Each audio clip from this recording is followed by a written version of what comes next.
Non, le but de la vie d'un dauphin ou d'une baleine n'est pas de voir des gens dans l'eau. Je m'appelle Emmanuel Antoine Georgi et je suis guide d'approche des cétacés à La Réunion depuis 2012.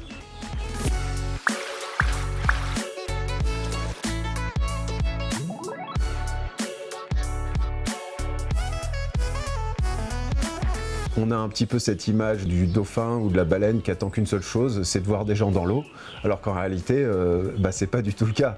Au mieux, ils vont nous tolérer, et nous, notre but en tant que guide, ça va être de les voir passer devant nous, mais en aucun cas de les détourner de ce qu'ils sont en train de faire sur l'instant. Ils ont leur vie de cétacé à faire. On ne peut pas dire réellement qu'on n'a pas d'impact quand on va voir les cétacés dans l'eau. Évidemment, on a un impact. J'ai envie de te dire, c'est un peu comme toutes les activités humaines. Si on réfléchit bien, à chaque fois qu'on fait quelque chose, on va avoir un impact. Donc là, le questionnement, il est plutôt là. Est-ce qu'on peut aller voir les cétacés dans l'eau? Pour moi, oui, mais l'important, c'est comment on y va. Et pour moi, la seule solution, c'est l'observation passive.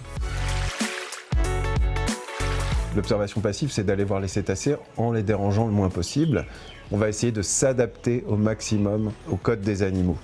C'est exactement ce qu'on ferait en safari terrestre. Si tu vois des animaux, ça ne te viendrait pas à l'esprit de leur courir après ou d'interagir avec eux. L'idée, ça va être de proposer une rencontre et que ce soit les animaux qui décident ou pas de faire les derniers mètres. On va accepter une interaction provenant des animaux, mais par contre, on ne va jamais essayer de générer l'interaction ou de les attirer par quelconque façon que ce soit.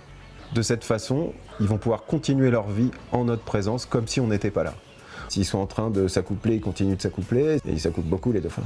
S'ils sont en train de manger ou de chasser, ils continuent à le faire. S'ils sont en train de se sociabiliser, ils le font. Et parfois même, ils se rapprochent de nous, et on ne sait toujours pas pourquoi.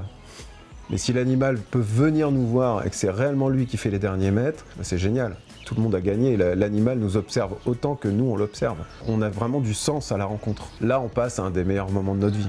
Parce que finalement, voir des cétacés, c'est cool, mais les voir en les dérangeant le moins possible, c'est bien mieux.